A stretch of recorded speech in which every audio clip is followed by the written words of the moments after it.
Bienvenue sur Monde Multipolaire. En 1968, lors de l'offensive du thé au Vietnam, les forces américaines furent prises complètement par surprise. La puissance militaire la plus sophistiquée du monde ne pouvait pas croire qu'une guérilla Sioux équipée puisse l'humilier en attaquant simultanément plus de 100 villes. Pourtant, ce fut le tournant de cette guerre. Et le plus ironique, ce ne furent pas les missiles ou les jets supersoniques qui brisèrent l'illusion de l'invincibilité américaine. Ce furent des combattants en sandales avec des armes légères. Aujourd'hui, nous avons un équivalent historique. Mais cette fois, l'arme en question n'est pas une Kalachnikov. C'est un avion de chasse que les Américains eux-mêmes ont conçu en 1959. Un Fink Tiger, 67 ans d'âge.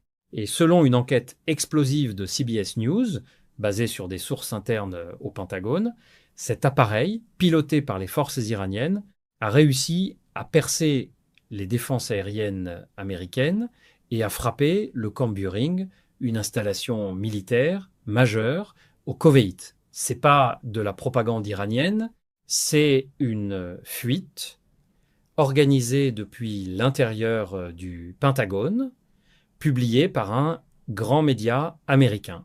Dans cette vidéo, nous allons croiser trois analyses majeures.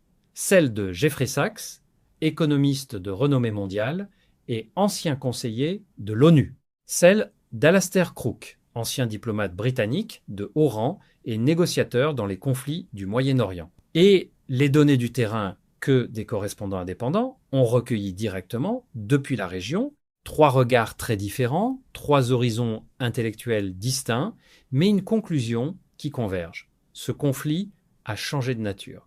Et le monde ne reviendra pas au point de départ. Commençons par les faits, parce qu'ils sont à la fois simples et renversants.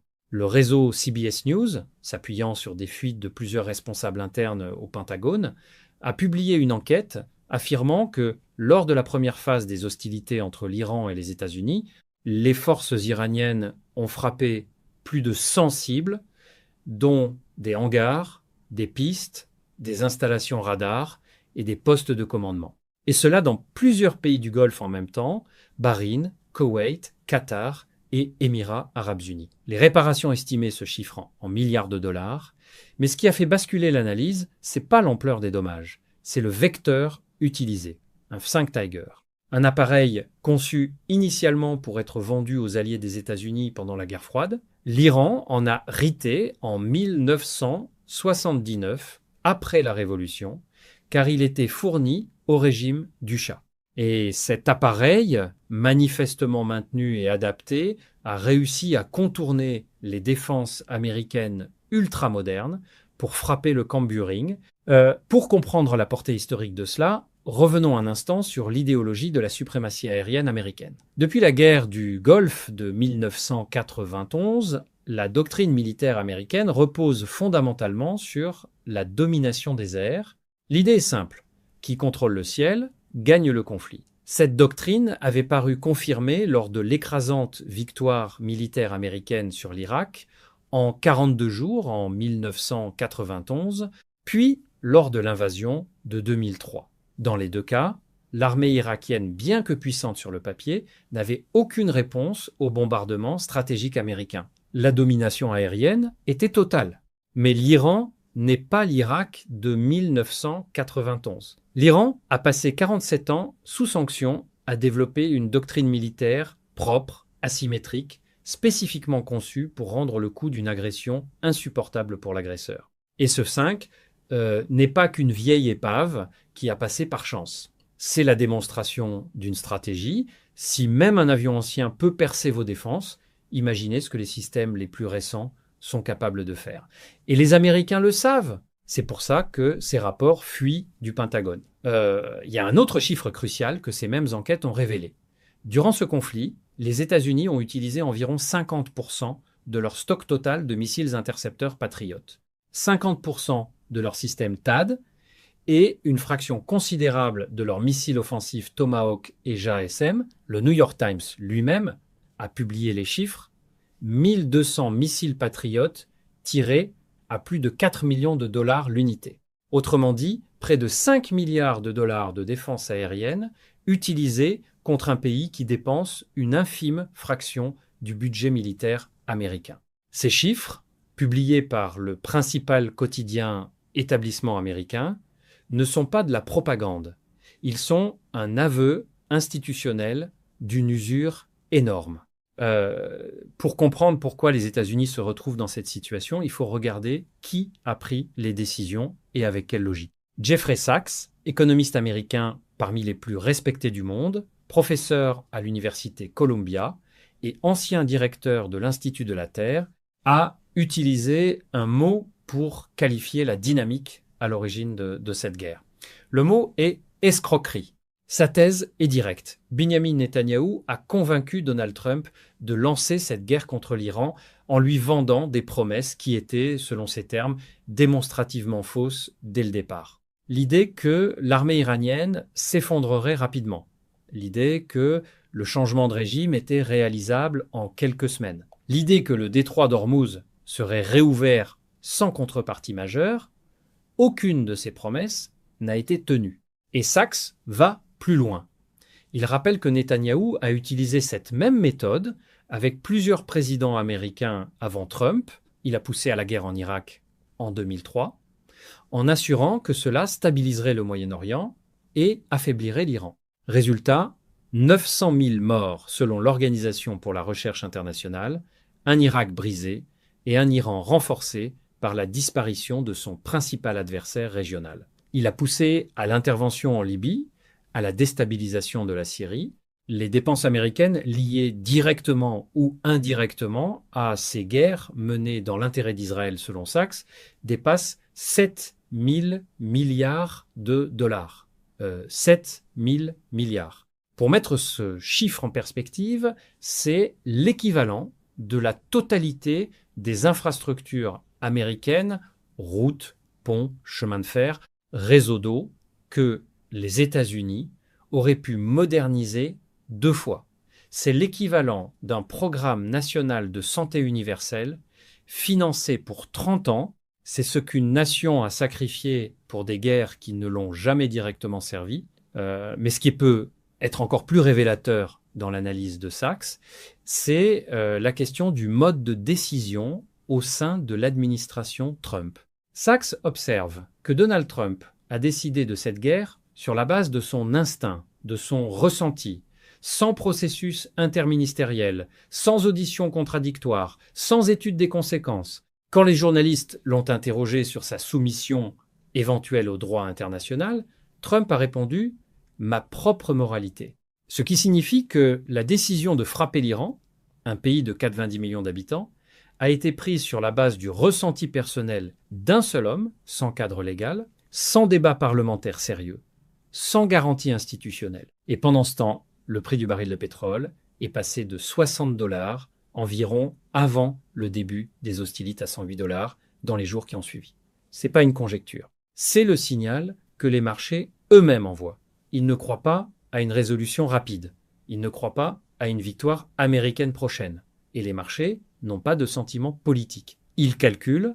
Venons-en maintenant à la question la plus profonde que pose ce conflit. Et pour cela, nous avons besoin du regard d'Alastair Crooke, ancien haut diplomate britannique, négociateur expérimenté, qui a travaillé pendant des décennies sur les conflits du Moyen-Orient. Sa lecture de la situation iranienne est fondamentalement différente de tout ce que vous lirez dans les médias européens. Sa thèse centrale est celle-ci. L'Iran ne cherche pas à revenir à l'accord de Vienne, le JCPOA, tel qu'il existait avant 2010-8. Et il explique pourquoi avec une image frappante. Il dit que retourner au JCPOA pour l'Iran, ce serait comme sortir de prison quelques semaines en libération conditionnelle, puis regarder la porte de la cellule se rouvrir pour y retourner. Autrement dit, une cage, pas une prison physique, mais une cage stratégique, entourée de bases militaires américaines, soumis à des sanctions qui peuvent revenir à tout moment, sous surveillance permanente de l'AIEA, exposé à chaque décision de Washington, sans droit de regard. Pour comprendre pourquoi cette image est historiquement juste, rappelons ce qui s'est passé avec le JCPOA signé en 2015. L'Iran avait respecté l'accord, certifié par l'AIEA à plusieurs reprises. En mai 2018, Trump l'a dénoncé unilatéralement, sans que l'Iran ait violé un seul engagement. Et les Européens, signataires de cet accord, ont promis de maintenir les relations économiques. Ils ne l'ont pas fait. Incapables de résister aux menaces de sanctions secondaires américaines envers leurs entreprises, cette expérience a appris à Téhéran quelque chose de fondamental. Un accord avec Washington ne vaut que tant que Washington décide de le respecter. Et si la présidence change, si le lobby pro-israélien est suffisamment fort, l'accord disparaît. C'est pourquoi l'Iran a maintenant posé une condition préalable claire pour toute négociation. La question nucléaire ne sera discutée qu'après que les points essentiels auront été réglés. Ces points sont la fin des agressions, la fin du blocus naval, la fin des sanctions et le statut du détroit d'Ormuz. Et le détroit d'Ormuz, c'est précisément là que Crook identifie l'élément le plus révolutionnaire de la situation. Il dit que le contrôle du détroit d'Ormuz est, dans l'esprit iranien, la cassure définitive avec le système de contrainte. C'est l'instrument d'une évasion de prison. Tant que l'Iran peut définir les conditions de passage dans ce détroit, tant qu'il peut imposer des péages en yuan, surveiller les navires des pays qui lui ont imposé des sanctions, l'Iran n'est plus encerclé. Il est à l'extérieur de la cage. Pour ancrer cela dans un précédent historique, pensons à la nationalisation du canal de Suez par Nasser en 1956. À l'époque, les puissances coloniales France et Royaume-Uni considéraient ce canal comme relevant de leurs droits naturels. Nasser avait dit non. Il avait subi une invasion militaire tripartite, Israël, France, Royaume-Uni, et les États-Unis eux-mêmes, sous Eisenhower, avaient forcé les Européens à se retirer. Ce que Nasser avait fait, l'Iran est en train de le faire avec le détroit d'Ormuz.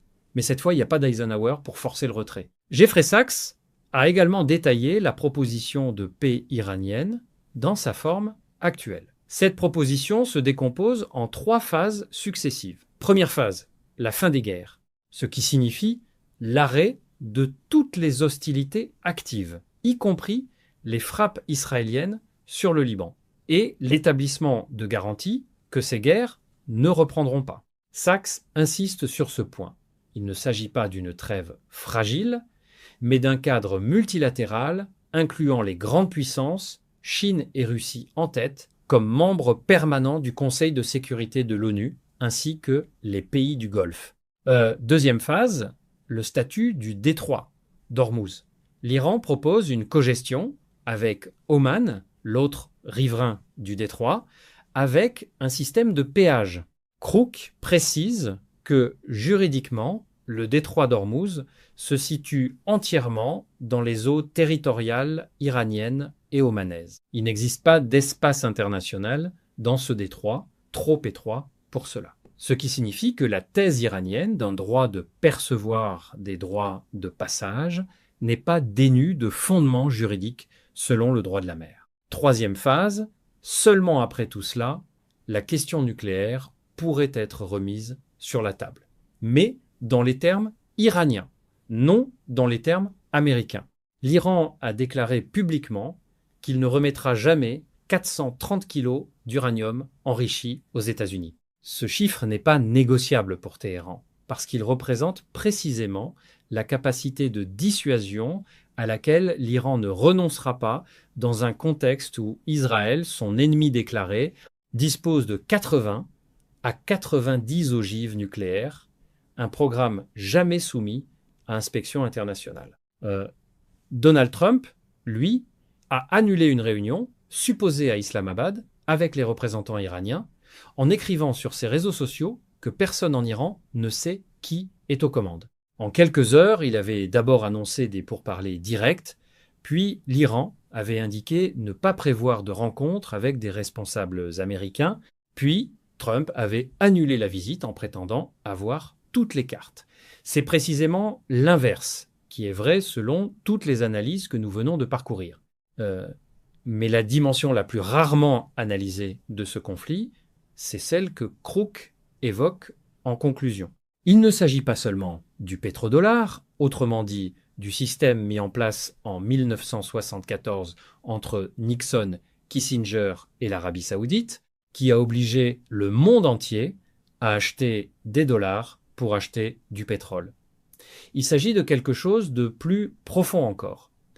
L'architecture financière globale, bâtie depuis 1973, où les surplus pétroliers des États du Golfe étaient systématiquement recirculés vers Wall Street, finançant une économie occidentale de plus en plus financiarisée au détriment de l'économie réelle. Ce système est en train de se fissurer. Le pétrole iranien, qui transite désormais en payant en yuan via le système CIPS, le concurrent chinois du SWIFT américain, les péages du détroit d'Ormuz réglés en monnaie non-dollar, les contrats russes signés avec l'Inde, la Chine, la Turquie. Chaque transaction de ce type est une brique en moins dans l'édifice dollar. Et Crook observe quelque chose de très précis.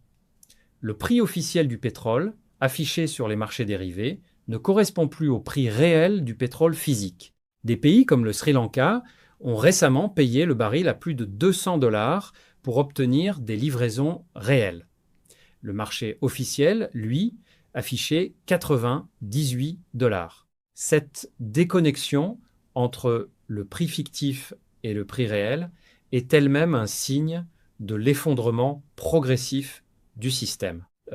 Crook prévient que l'Europe, en particulier, ressent déjà les effets de cette rupture, mais que l'impact réel mettra encore quelques semaines à se faire pleinement sentir. La vérité est que si le détroit d'Ormuz et le détroit de Bab el-Mandeb restent sous contrôle iranien et houthi respectivement, des produits aussi essentiels que l'aluminium, l'hélium, l'acide styptique et le gallium, autrement dit des matériaux indispensables à l'électronique moderne et aux énergies renouvelables, vont commencer à manquer dans les économies occidentales.